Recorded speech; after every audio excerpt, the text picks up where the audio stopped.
We're popping up in Florida with an all-new BizBash experience. Join us February 19th and 20th at the Gaylord Palm Resort and Convention Center in Kissimmee as we co-locate with Connect. Hear from President Barack Obama, Ambassador Capricia Marshall, former Social Secretary Disha Dyer, Disney's former Head of Innovation and Creativity Duncan Wardle, and more. Register now at bizbashlive.com/Florida. Are you 10, 9, 8, okay, so we're gonna Welcome to GatherGeeks, a podcast by BizBash, the place where people passionate about meetings and events come together. Here are your hosts, BizBash CEO David Adler and Editor-in-Chief Beth Kormanik. Hi, David. Hey, Beth, how are you today? Doing excellent. Our guest today is Joe Goldblatt. He is one of the living legends of the event industry as the founding president of ISIS, which is now called ILEA. Most recently, he's the author of a new professional memoir, The True Joy of Life. David, Joe Jeff was in our offices recently, and to get to know him is to learn so much. And I'll add here that we learned so much not only because of his experience, but because he actually is a professor as well. So a teacher throughout his life. Yes, when he walked in the room, it was like a god walked in, one of the fathers of our modern day industry, and it was an honor to speak with him. Now, he's really a repository of the history of the industry, but also has really absorbed these bedrock principles that will always be relevant for event organizers. In this conversation, we're about to hear you go in depth first on safety and liability issues. And this is not dry stuff.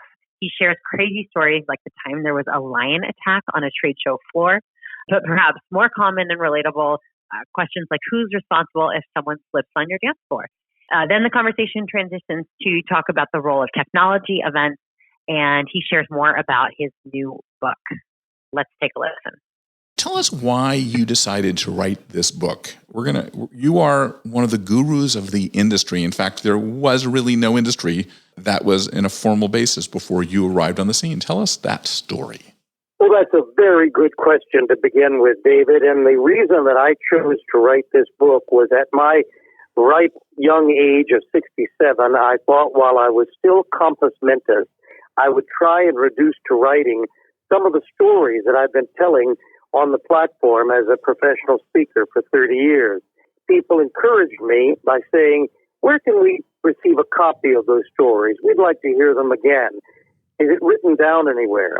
And so when I semi-retired from the university 2 years ago, and I had the time finally to write my memoir, I sat down and began to recall and reminisce, if you will, about some of the highlights of what, for me, was a very grateful life. And so that's exactly why I wrote that book, hoping that somewhere, somehow, someone might read something that I had written and it might resonate with them and help them, as is the title of the book, to find the true joy of life, as I certainly have had the privilege to do.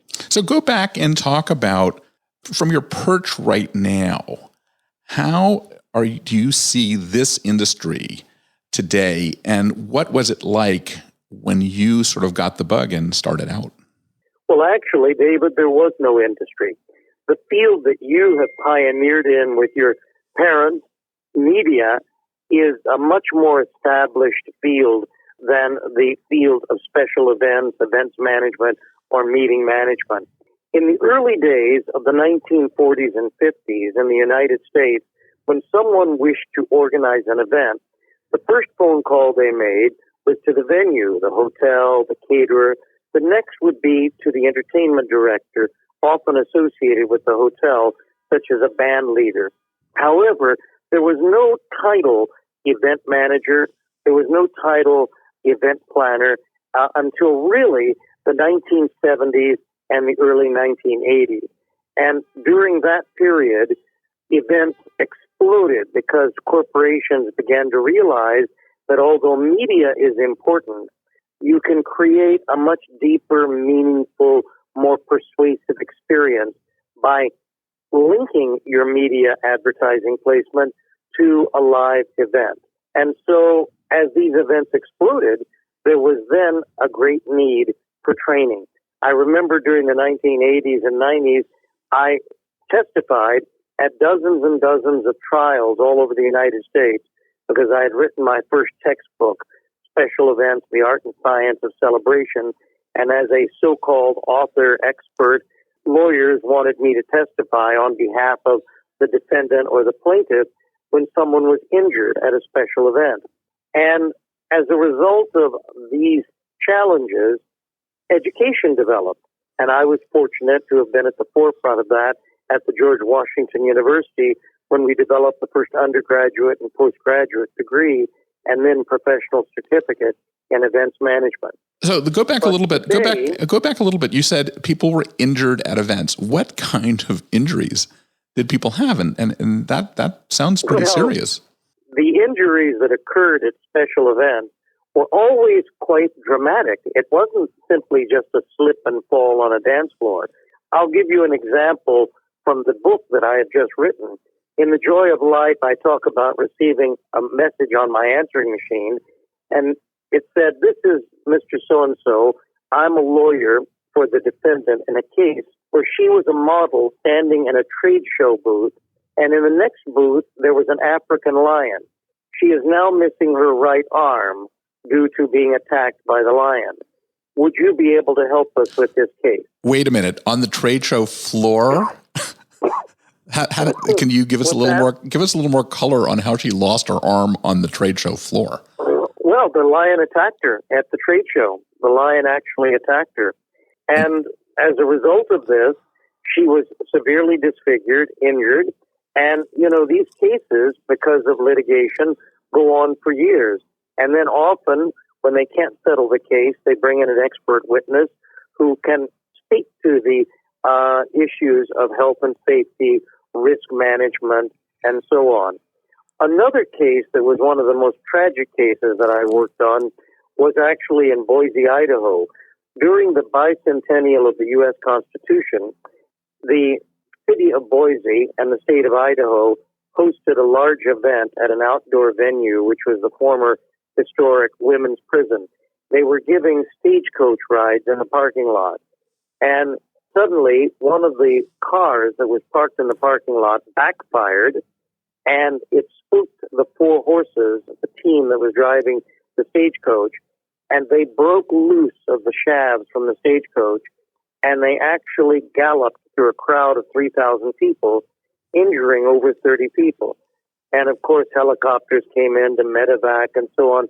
There were about 15 people with serious brain injuries. And so these kinds of accidents, sadly, were not uncommon. And I think that's what really promoted the need for education, qualifications, and certification. And so, where on these cases, where did it settle? Actually, what was the liability? Well, it's interesting. In the United States, there is two kinds of liability. There's direct liability, and there's vicarious liability. And in most of these cases, vicarious liability was cited. That means that anyone that's involved has to pay something. So, for example, in the case of Boise, there was a corporate sponsor who I won't name, but there was a corporation who sponsored the event. Then you have the state, which owns the venue. Then you have the city, which provided the permits and the health and safety. And then, last but far from least, you have the two event planners.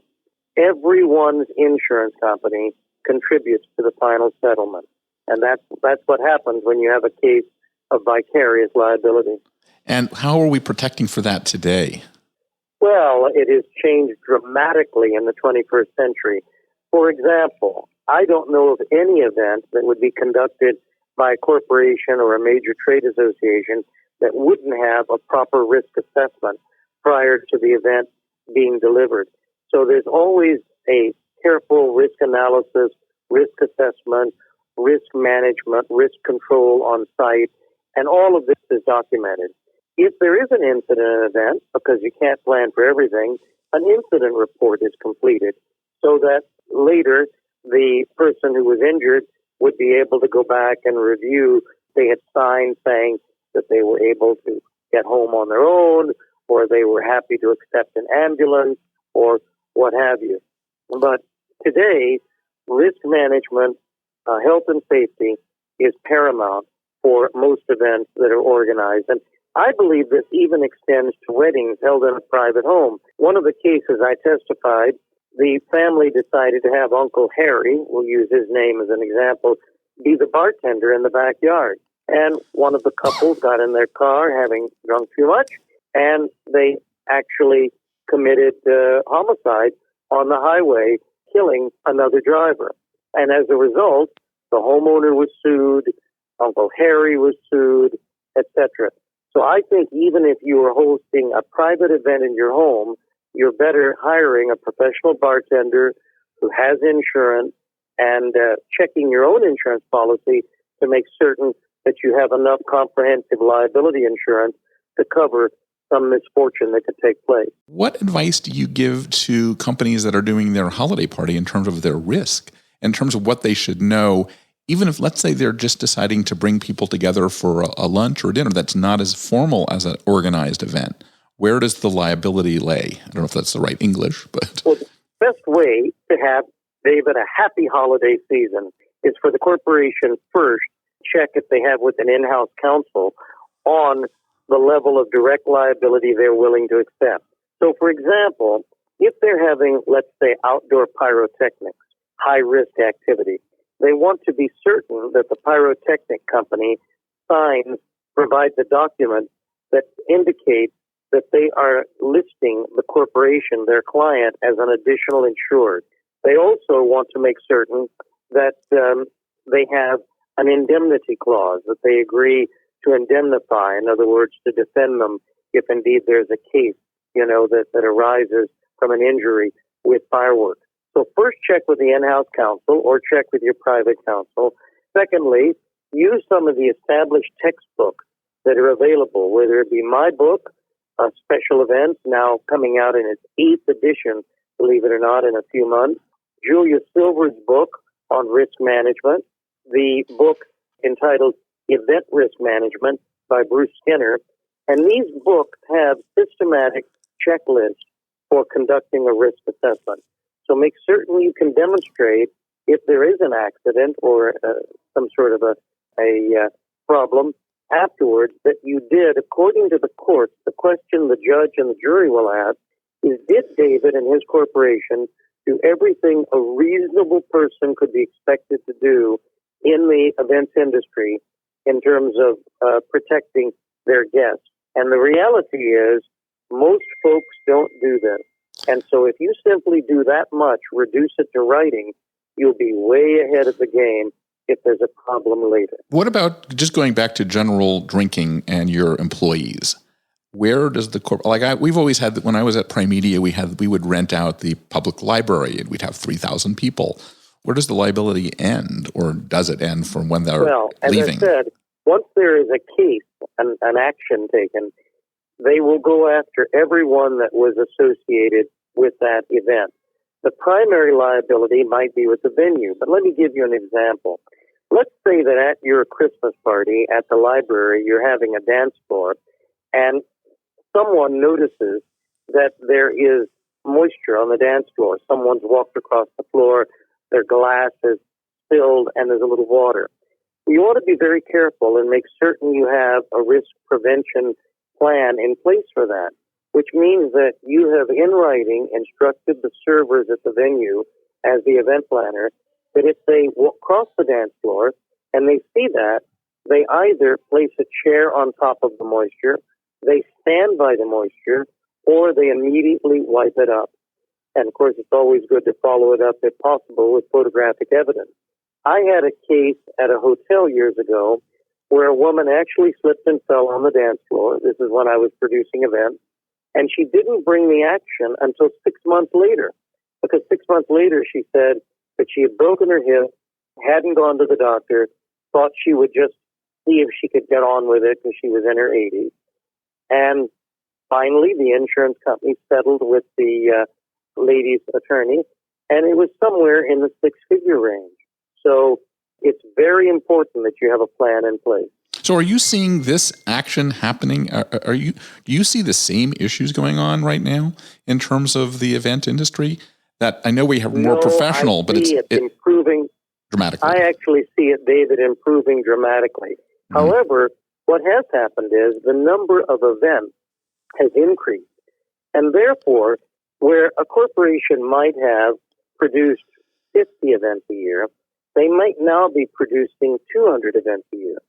And so therefore, it's the chance of having an incident or an accident has quadrupled. And so that's why having these systems in place, and the key word is a written record, a system, a plan that could later be produced if there was a trial, is critically important. Because obviously, the more times you deliver events, the greater the risk there could be an incident, no matter how well you plan. So let me bring up one other area and then we'll move on to another area. I find this totally fascinating. You know, what's going on today with all of the activations at events by brands. They're doing a lot of, let me bring a major brand activation to your event, where even though it's free, let's say, what advice do you give to the organizer to make sure that the liabilities are understood? Well, when someone wishes to activate a brand at an event, there are 3 steps I would ask before granting approval. The first step would be, may I see a written description of your plan? Secondly, could you please give me 2 references of where this has been delivered before so that I can check and see if there's anything additional that I need to provide for you to ensure the successful delivery of your event? And thirdly, may I see a copy of your comprehensive general liability insurance? And are you happy to name my corporation, my venue, as an additional insured? So before you accept the opportunity of allowing the brand to activate their product or service at your event, I would certainly ask those 3 things: a written plan, references, and evidence of insurance. We went through this liability and insurance on how you kind of started. What was the second biggest issue that you see either on the horizon or one that you have made a major dent into because of education and professionalism? Well, that's another great question, David Adler.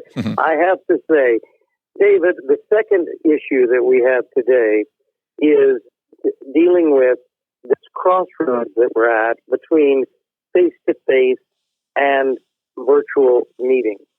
We have to find a balance between the virtual AI, augmented reality programs that are being developed and the face-to-face opportunity. Microsoft Corporation often describes their product or their activization of their product as events without end. And when I asked the senior vice president of marketing what he meant by that, he said, well, it would be very easy for me to come to every program and deliver a PowerPoint or a video. But I don't. I only speak from the platform face to face because all of the virtual products and activities are available now online 24/7. And the purpose of coming together is not to be separated or distracted by too much technology, but rather to use technology to enhance the support. And so I think we have to be very, very careful today because if you go to meetings, especially those with millennials or Generation Xers or Zs, you'll see the first thing they do is pull out their mobile phone to take notes. And the meeting, to me, has to be so compelling in its live format that the phone dissolves into their hand and is put away for the 20 minutes or the hour, of the on-stage presentation. If not, it could just be delivered, over the internet. So I think we're at a crossroads, and I think the way we develop events without end and teach this in education is to make certain that when students graduate from college or university, they have all the technological skills to succeed, meaning registration, technology, data mining, web design, application design, app design, augmented reality, even holograms, to be able to develop and deliver holograms. But they realized that we use those activities in the run-up to the face-to-face meeting to drive attendance, to drive excitement. Then once we get everybody together, we focus on face-to-face. But then we have a post hoc, a post-meeting or event technological skill set or buffet, if you will, that people who attended the live meeting can go to use as an aid to memoir, as a reminder, or as a way to continue networking with one another. So we're at a crossroads, but it's an exciting crossroads. Don't forget to register for BizBash Live Florida, the pop-up. Join fellow event pros February 19th and 20th in Kissimmee for this all-new experience. It won't be the same without you. Secure your spot today at bizbashlive.com/Florida. And I always believe that the purpose of technology is to make what was complex trivial and to get back to the basics of communications and connection. The question I have for you... I agree with you completely. And having taught now for 47 years at universities, I've never had a student say to me, I loved your PowerPoint. Mm-hmm. I've never had a student say to me, that was a great video you showed. I've had hundreds of letters over the years. Thank you for taking the time to meet with me in the library. Thank you for being there when I was struggling to finish my dissertation. So it's that face-to-face encounter that creates the most deeply meaningful, long-lasting experiences for guests at events. But so what about that face-to-face experience that moves the needle, though? Is it the active listening? Is it the material that you're presenting? Is it your charm and charisma? Like, what should a person at an event, whether they're just a good guest or a speaker or a participant, do to make the whole experience better as they're part of their job? Well, I think the best way to answer your question about how to make the guest experience as optimum as possible is to give you another example. About 3 years ago, before I finished my teaching career, I was asked by the head of our university if I would volunteer to learn the practice of mindfulness. And I thought, well, maybe he's singling me out because I'm starting to lose it a little bit, and he thinks it might help me to meditate, etc. But in fact, he had selected me because of my classroom teaching skills, and he thought this might be another tool to help my students learn. And so for 1 year, every Wednesday afternoon, I would sit in a classroom and literally, with help from a facilitator, learn to practice mindfulness meditation. I then brought that into the classroom, and I started by surveying the students to find out after the first session if they found any benefit to it. And it was very, very low benefit. However, by the end of the semester, I surveyed them again. And by the way, I would only do this for about 10 minutes at the beginning of each lecture. It was a very short period of time. And I surveyed them again, and the scores went through the roof. They absolutely insisted that it be continued in future years. It began to spread to other faculty members to use. And I found, best of all, not only was their concentration improved, the questions they asked were deeper, sharper, and the scores at the end of the semester on their exams, their projects were much higher. So it definitely had a positive effect. So what does this have to do with live events? I see in the future there may be an opportunity for event planners to create a mindfulness transition room where before you enter the plenary or general session, you can go in a room and practice mindfulness to tune your listening, to tune your breathing so that you're really ready to fully concentrate and absorb. And it might even extend to parties and events as well. But I think the use of mindfulness will grow in the future in event settings. You know, one of the things that we started recently doing at our BizBash Live shows was using headsets for the speakers to drown out the ambient noise. And it turned out that from a learning perspective, people paid much more attention. It's got a mindfulness piece of that.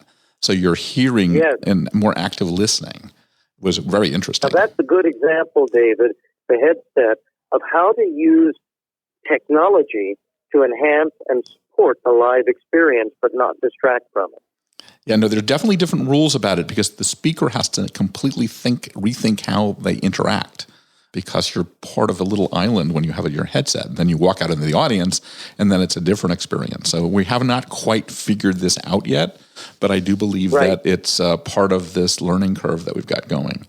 That's why I say we're definitely at a crossroads between face-to-face and virtual. And I think once we find the right equilibrium, we'll have events without end, and that'll be only good news for the events and meetings industry. So why don't we move this into how you see how social media has changed events. It's only been 11 years since the iPhone, and now everybody is a media producer on their own or a consumer of media.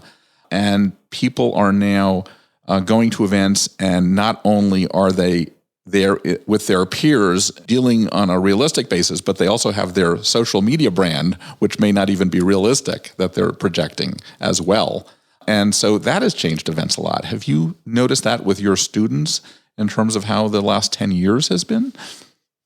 Well, I suppose that everything and everyone has become a brand in the 21st century. We used to reserve the word brand for major products or major services, but now, because of reality television shows and competition and so on, it seems like branding has become very personal. I think the reality is, in terms of using social media, once again, we are at a crossroads as to how to most effectively use social media to communicate not just efficiently, but effectively. You know, David, in arranging meetings, sometimes I find that I am texting, I'm emailing, I'm telephoning, I'm going to someone's website and filling out a form. We have more ways to communicate than ever before. But that doesn't mean that the quality of our communication is better. It may be faster, it may be more distributed, but I'm not sure that it's better. And I think that's what we must work on in the events and meetings industry, how to improve the quality of communication so that we retain more and we're able to apply what we're hearing. Example, in the media business, to promote conversion, to get someone from reading an advertorial or a news or a ad and then make a buying decision. The same thing is true in the events industry. How do you send an email and promote conversion so they go from tasting, being tempted, and then finally going online and entering their credit card to make the reservation? I think these are things that are going to be improved significantly, especially through AI, through artificial intelligence, because we'll know more about the person who's engaged in social media than ever before. So the marketing that we do to them is going to be very stratified, very focused, and it'll just be more laser-like in terms of its effectiveness. So this connects a little bit to the biggest question that I've had in my 20 years of doing BizBash, and that is the discussion around the R.O.I. of events. I have not seen one consistent, long-term silver bullet that says this is how you judge R.O.I. How do you teach R.O.I. and what do you think? But I agree with you. I agree with you, Dave. And I'm a researcher with 40-something years experience conducting research in meetings and events. The reason there is no bullet is because events are attended by people, and people's motivations, their history, their experience changes dramatically between the time you first contact them and the time the event has ended. For example, if you conduct an evaluation during a session at an event, you usually have an inflated set of numbers because people are excited, they're thrilled with the speaker, motivated, etc. If you conduct the same evaluation a fortnight, 2 weeks later, then you may have lower numbers. Doesn't mean they're bad. It's just a more reasonable assessment because they've had time to think about it. So the question is, what do you do? Do you do before, during, or after in terms of evaluating ROI? And my answer is you do where possible all three, and then you compare because people's attitudes and their impressions, change over time. I do think at the end of the day, although you are a successful businessman and financial outcome is very important, paramount to the success of your company, at the end of the day, event leaders need to practice what Adam Smith, the great Scottish economist, the father of the modern economy who wrote The Wealth of Nations, he described the purpose of business as in order to do well, every business must first do good.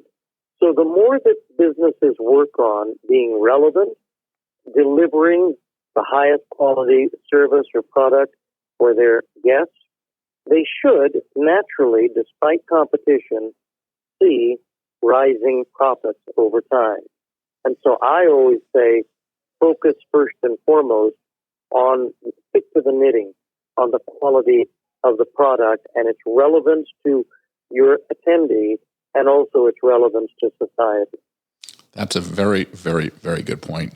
The last point that I wanted to bring up is, then we want to discuss your book exactly, but the idea of the event education world and how that has changed. You're a pioneer in that, and it must be very gratifying to see so many schools teaching this. What's missing from this approach? Are we doing it right? If you had to do it all over again, what would you do?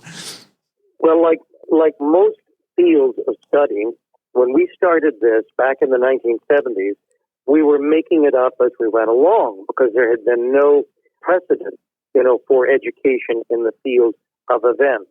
In fact, when I began at George Washington University in 1992, there was only one book in the library, a thin little book called How to Plan a Meeting. Now, if you go to any library shelf in America or throughout the world and Google or look up in the card catalog events management, you will see not dozens, hundreds of titles. So there's been a real explosion in the scholarship, the research in this field. As far as the best way to deliver this, I believe when students say to me, do I need a college degree? Do I need a CMP certification? Do I need a PhD? I've always believed, and statistics support me on this, that more education is always better.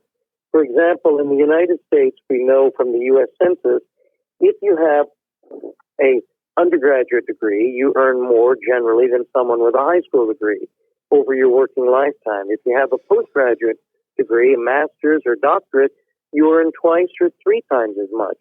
If you have a CMP degree, you earn several thousand pounds more in the job offer than if you did not have a certified meeting professional designation. So having continuing education and having qualification is important. And as the best way to receive this, I think it depends upon the individual learner. Some folks prefer to do this online, and I see nothing wrong with that, as long as they have a study group to work with and have discussion with online or face-to-face. Some prefer to go to a formal course, such as a undergraduate or postgraduate degree, and if they have the time to do that, I think that's effective as well. But the most important thing is to remember, the more you learn, the more you earn in your working lifetime. So if you're going to be respected and if you're going to have a joy of life for your career, I cannot emphasize enough how important it is to practice continuous education, and especially with programs such as BizBash that deliver just-in-time, cutting-edge education year after year so effectively. So let me push back a little bit on what I see, and I would love to get your comments in terms of a missing piece. And I'm on the board of the Tisch School of Jonathan Tisch Hospitality School, so I'm learning a little bit more about this. But I believe that while we're teaching all the logistics properly and sort of the ways to do things, we're not focusing enough on the collaboration arts and how to connect people and make it really a serious thing. Because I believe event organizers have to be more collaboration artists, as we spoke of a little bit before. But do you see that as an issue, or do you see that as they're actually doing it? I so agree with you. And it goes even further than that, because so oftentimes people think that event management is about coordination. It is first and foremost a collaboration, art, and science. By that I mean you have to learn the historic origins of delivering an event. And those historic disciplines are fields like psychology, sociology, and now, of course, the modern field of technology. So a proper practitioner in the 21st century needs to see those linkages. Secondly, they need to be expert communicators. And I don't believe you become an expert communicator by solely doing your communication through social media or Google Docs. You have to be able to write effectively, to orally deliver a presentation, verbally to deliver a presentation, to be able to conduct a meeting, to be able to have proper etiquette skills when you're having a business lunch or a business dinner. So all these skills that have been described as soft skills by traditional academics, I think are actually the hard skills that have to be embedded in a curriculum. And that's why I believe that when students graduate, if they graduate at the top of their class, highest marks, maxima cum laude, it's good. But it is only effective if they also have on their CV progressive examples of how they have collaborated in the delivery of larger and more complex events over time. So I want to see two sides of the CV or the resume. One would be their academic performance, because that shows discipline and intellect, but the other would be their actual professional practice. And that's why I tell students from day one of any undergraduate program, you must be involved with events as a volunteer or part-time employee so that you can show an employer after 3 or 4 years that progressively you've been given greater and greater responsibility. And when you graduate, then you can really seize the world. Great. I mean, let's talk a little bit as we wrap up about your book. Tell me why every student in the world should be reading that if you're interested in events. And number two, where do we find it and where do you get it? Well, you know, in my career, I've had the great privilege of working with 4 major publishers, and I've written, co-authored, and edited now 38 books. But my favorite book of all of those titles is the last one, because it's the first one that I could actually use examples from my own life and my own family to help others find the joie de vivre, the joy of life. And of course, the book begins with that wonderful quotation from which the title comes, The Joy of Life. And the quotation is from George Bernard Shaw, the great playwright, humanitarian, and philosopher. And he, of course, said, the true joy of life is to be for a purpose that is a noble one. And I've always believed, David, that what you do at BizBash and what others do in the events industry is the most noble profession of all, because we bring people together for a common benefit. People who might not ever wish to work together. When an event is announced and a committee is formed, people come together, and if it's successful, they've formed a team. And if it's remarkably successful, they've formed enduring, lifelong friendships as a result of delivering the Olympic Games, the Commonwealth Games, the Tony Awards, the Grammy Awards, working on any event. So I truly believe the field that you're in and that I've had the privilege of working in for over 50 years is one that is noble. I could not agree with you more. So with that said, how can people get the book? Thank you for asking how to get the book. Well, the book is available through my website, which is www.joegoldblatt, J-O-E Goldblatt, Goldblatt.scot, S-C-O-T. So www.joegoldblatt.scot. And it's available either in a softcover book or it's available in an online version. It's also available through Amazon.com as a Kindle book. And I also have recorded a series of video excerpts from the book. So they're videos of me telling stories that are found within the book, and that's available on my website. And finally, when you purchase the book, you automatically receive an audio version of all the stories as a bonus. So when you order the book, you'll get a either paperback or a online version of the book, and you'll also get a link to listen to all the audio stories. Well, thank you, Joe. This has been an inspiring 40 minutes, and 40 minutes that can change your life if you listen to the entire thing. So thank you so much. It's a privilege and an honor to work with the publisher and the chairman of BizBash.com over these many years, and may you and BizBash grow from strength to strength, David, okay? Thank you so much. Okay, we're back. Thanks for that, David. The conversation covered a lot of ground, but I thought a fascinating challenge he issued to all event planners was to ask themselves, are they making meetings so compelling in the live format that people put away their phones? Yeah, that seems to be his holy grail of what works and what doesn't work. And there's some natural tension there, though, between having an event so compelling that your attendees must pull out their phones to capture it and then post to social media. But I guess the point is that you really have to put the work into live events to make them worth your attendees' time. And if not, why are you meeting in person? Yeah, there's that pull between jaw-dropping content and having to capture it makes you not even want to capture it because you're so busy listening to it or participating in it. Yeah, right.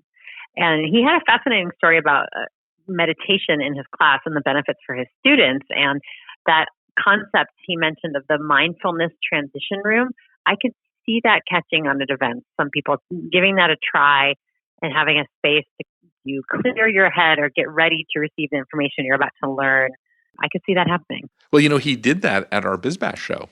And I think it went over really, really well. People were able to take almost a mini vacation in the middle of the session. It was really peaceful. Mm-hmm. Yeah, it's part of that wellness piece, and I think people are just more open to trying something like that. It doesn't seem so out there at this point. I think it also has it helps a little with the forgetting curve because it makes you sort of say, I'm here and I'm here to participate and absorb.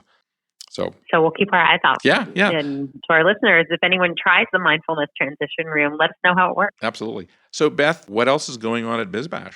Well, Sunday was the Super Bowl, and sometimes it's the Super Bowl on the field, but it's also the Super Bowl of the brand activation with parties that are happening around it. In our editorial coverage, we had a producer's review of the halftime show with Jennifer Lopez and Shakira. And I love our producer's review series. I know our readers do too. And this was a good one. So look for that and then keep an eye out for our wrap-up of the best in Super Bowl parties and activations from our Miami correspondent, Liana Lozada. And just forget about the commercials alone. It's all about the activations. That's the new world for us. Absolutely. So before we end, we always like to thank the people that helped put this podcast together, including Claire Hoffman, who handles our editorial duties, Rebecca Pappas, who makes sure that you get it to all the different various channels, and to Dave Nelson of the Lens Group. We really thank him and his team for putting this podcast together. And with that, what do we say to end, Beth? Gather on. Gather on, everyone. Thank you. Thanks for listening to today's episode. If you like what you're hearing, be sure to subscribe to the podcast on iTunes or your favorite podcast app. We can be found on iTunes, Stitcher, SoundCloud, Player FM, Google Play, and Pocket Cast. Be sure to leave us a rating and review. It helps others discover the Gather Geeks podcast. We'd also love to hear from you. You can leave feedback on Twitter @GatherGeeks or leave us an email, gathergeeks@bizbash.com. We hope you'll join us again for the next episode of Gather Geeks. Until then, gather on.